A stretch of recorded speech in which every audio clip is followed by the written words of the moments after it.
Good morning. My name is Grace Lum with the Ocean Community Chamber of Commerce, and I'm joined with Amelia Honorato, Director of Exhibitions. And Alana Ryder, Executive Director. and we're here at the Mystic Museum of Art, and this is Business Over Breakfast.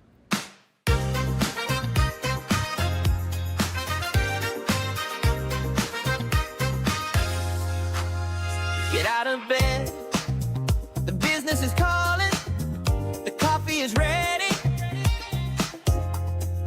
Wake up with the best, so wake up with the best.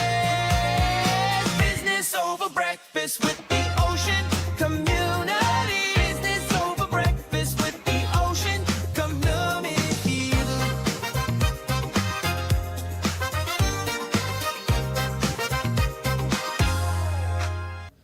Can you walk us through the space and where we're at right now? Absolutely. So, welcome to Lux, Connecticut, Velvet Mills to Modern Runways. This exhibition traces the evolution of textiles and fabric and fashion from the pre-colonial period to the present day. So we have numerous pieces on loan from the Mashantucket Pequot Museum and Research Center, Mystic Seaport Museum, and Historic Stonington, juxtaposed with contemporary fashion by Toriana Soro, Zaria Lockhart, Christian Siriano, and Peter Somm. And the beginning of the exhibition starts with kind of placing Mystic and this region of Connecticut into the global scheme of the textile trade, because even before there were velvet mills in Stonington and Mystic, this area was producing clipper ships that were being used in the 1800s to ship those objects all around the world. And so we've got a great map that shows clipper ship routes.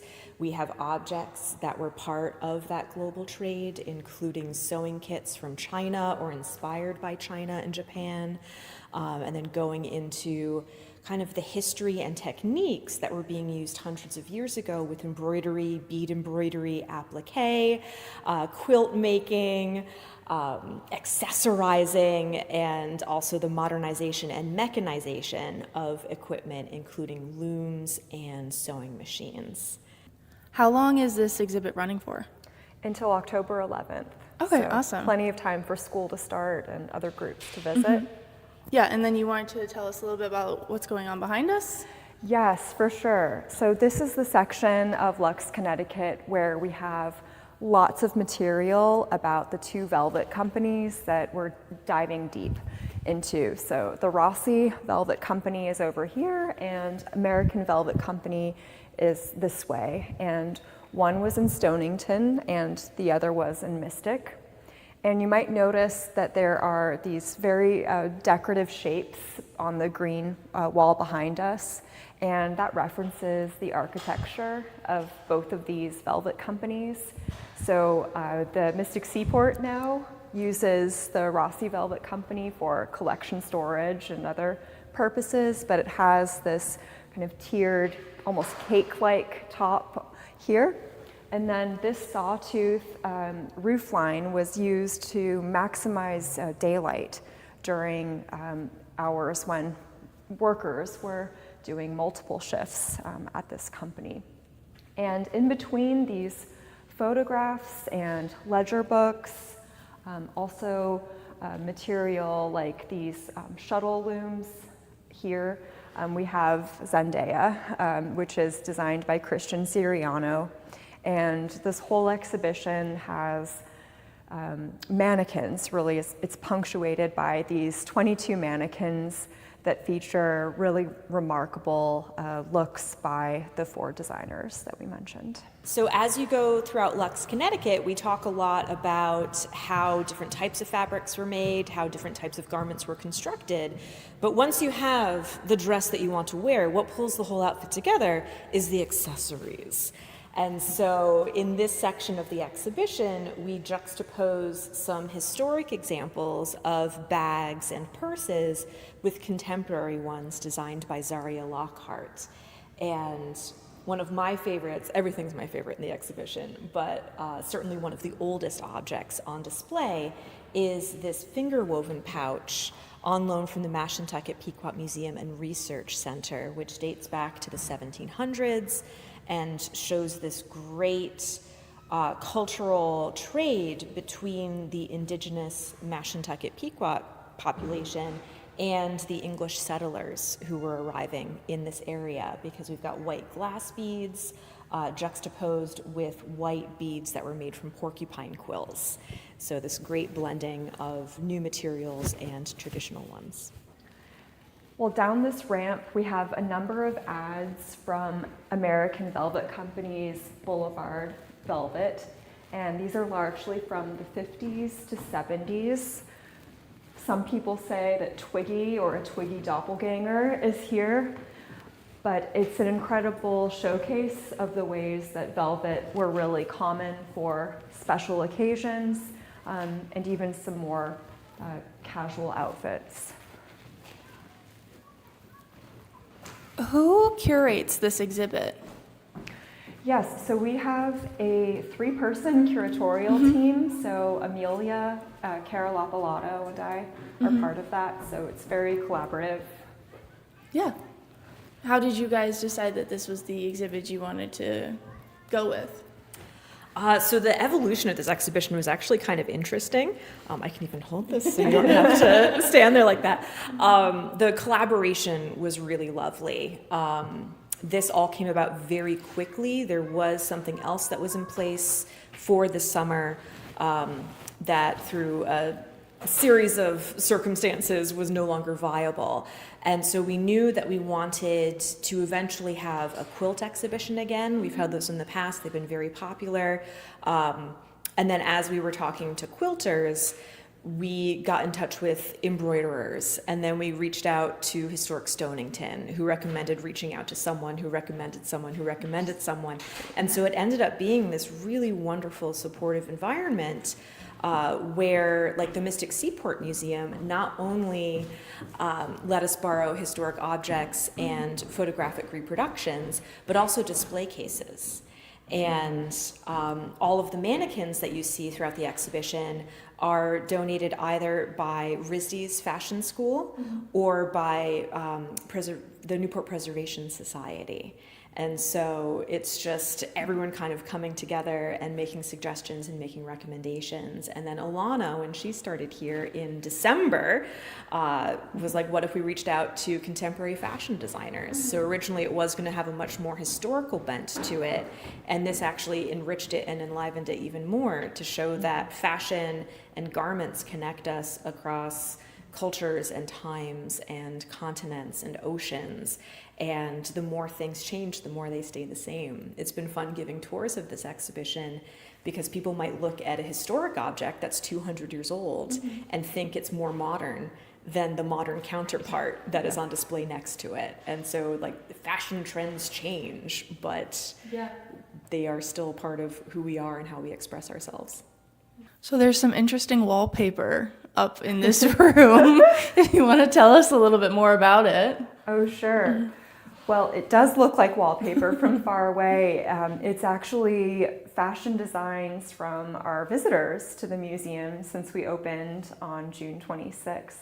And floor to ceiling, literally, we will have these wonderful responses to the exhibition.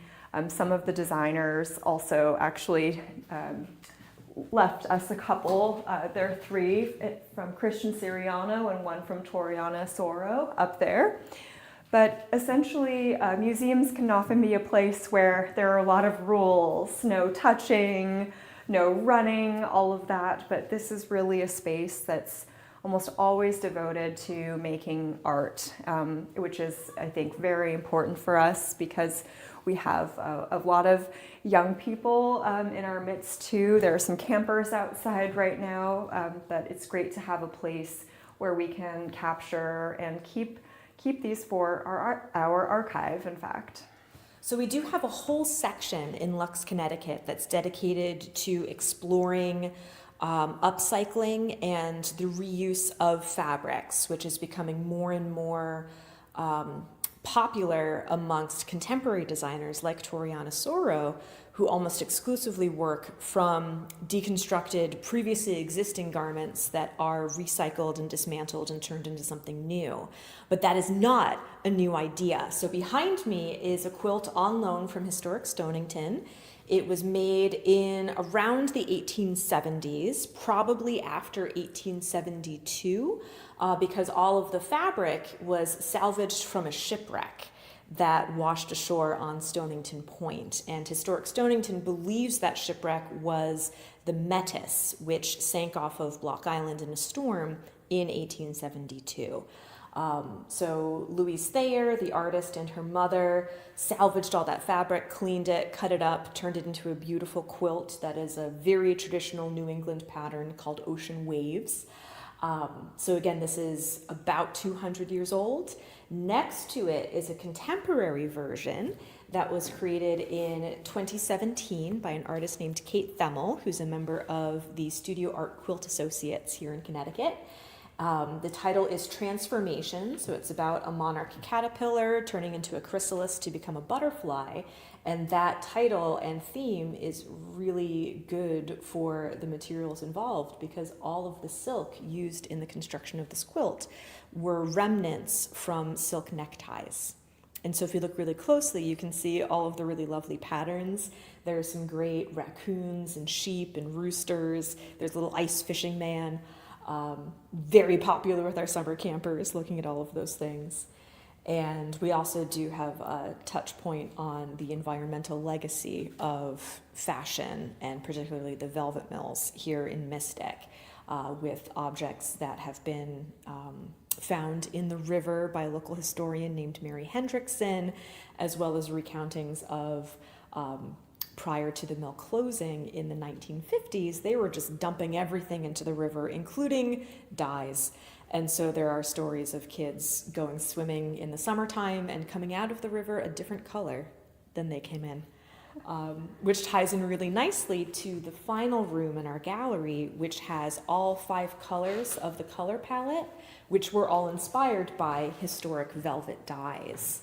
And so we've got blue, red, green, purple, and then the pop of gold, which was a very traditional embellishment color. So compared to the rest of the exhibit, I'm seeing a lot more artwork on the wall. Do you want to touch on that? Of course. So this space we call Liebig Gallery only has 5 mannequins, so there's much more breathing room in this area of the show.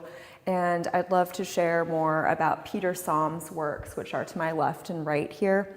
And again, as mentioned earlier on this tour, there is so much inspiration from the past, from hundreds of years ago, from earlier in the 20th century, and this is one such example. Peter Som designed this beautiful velvet coat after being very inspired by Cecil Beaton's work for My Fair Lady. And so we have some examples of those over on this side of the wall. But over here we have, amazingly, one of the pieces from our own collection. This is a work by Angèle Davis, who was the daughter of Charles H. Davis, who was one of our founding artists. And it's this incredible fashion sketch. We don't know if these were ever actually made into clothing, but alongside Peter Som's work, there's just this very nice call and response going, which I think carries through this particular gallery, including more by Angèle here. These are flamingos and peacocks. Next to this, I believe it's called the Jardine dress by Peter Som, which is very inspired by Rococo patterns and themes, including Amelia selected 3 more paintings on the other side of the dress that are very allegorical, mythological, but the color palette certainly is a very wonderful complement to this dress. So to my right is a dress designed by Christian Siriano that was worn by Halle Berry on the red carpet for last year's Oscars in 2025. This was one of the trickier ones to pair with objects in our permanent collection because most of what we have tends to lean towards American Impressionism, which was very popular when the Art Association was founded at the turn of the last century. But the pieces that we did choose to pair with it were from a 2023 exhibition that we mounted, made entirely of lithography prints from a French gallery after World War II. So I've got a piece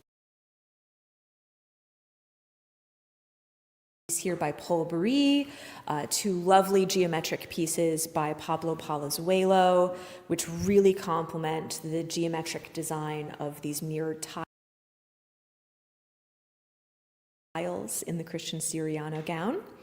And then to my left is one of the garments that was made specifically for this exhibition by Zaria Lockhart. When we had our first video call with her about the content of the exhibition after she expressed her interest to participate, she got all excited when we were talking about the velvet history in this area because she had a bolt of purple velvet that was manufactured in Paris that she hadn't yet found inspiration for. And so based on the conversations that we had, she created this lovely sketch of a bubble skirt gown, sent us a swatch of the velvet fabric so we knew what to expect, and created this beautiful piece with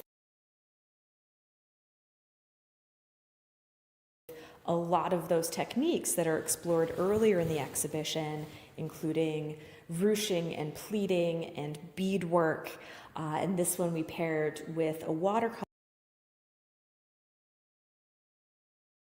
painting from our collection by Paul Lowell White of Paris during the Belle Epoque when women were wearing voluminous skirts, kind of reminiscent of this. And it just so happens there is also a lady in that painting in a purple gown. So beautiful compliments. This piece looks very familiar to me. And I see Janelle down there, but if you wanted to kind of just explain. Yes, so this is a great memory from you.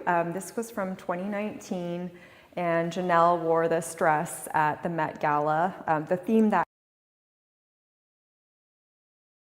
year was high camp, and when Christian was here for the opening, he shared a little bit that Janelle kind of gave him complete free rein on this work. She wanted to look like a work of art, and I think many people can see a lot of cubism and surrealism as the inspiration for it. And very interestingly, all of these garments came to Mystic Museum of Art via Westport, which is where Christian Siriano has a home and where all of the storage is. For these remarkable garments. Something we talk about in this gallery space as well is kind of what happens after you see a red carpet look. Does anyone wear this again at another fancy party? And really the designers are their own archivists, their own museum staff in a way, because they have, of course, such a record of these types of works over the years. So we're very lucky that it was a short Uber drive for all of them to land here. And then do you mind just touching on the paintings that you guys have matched with or paired with them? Sure. I mean, Amelia knows more than I do. They're from the same suite, I believe. But yes, Amelia, if you want to jump in with Calder and the poet, that'd be great. So in the research that we were doing and the information that Christian and his team provided to us, we knew that this particular look was inspired by artists like Picasso. And unfortunately, we do not have any Picassos in the collection. But we do have his contemporary, Alexander Calder. And so these are some selections of lithograph prints that were produced for the Derrière le Miroir gallery program, where Calder, who's predominantly known for his three-dimensional works like sculptures and mobiles, would create two-dimensional drawings.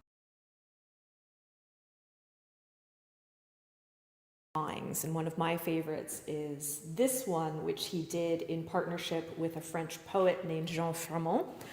And so this gentleman here is an initial sketch for what would become a three-dimensional mobile of a man with three hands so that he could have more aerodynamics and spin.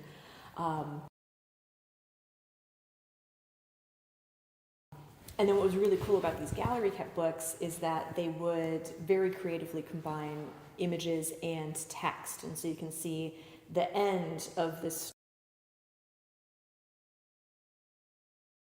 story is formatted to perfectly fit the curve of the goose's back. And so we do translate it for people, but the basic synopsis is that our mobile man is having these grand esoterical thoughts as he's thinking about his place in the universe, what was he made for, what is his purpose, as he spins in place and his fists orbit him like planets as he is like the center of the universe. And then this goose walks up in his fancy red boots and is like, what are you even talking about? Like, your head is in the clouds, you're really full of yourself. And they get into an argument and then start to fight over who has the better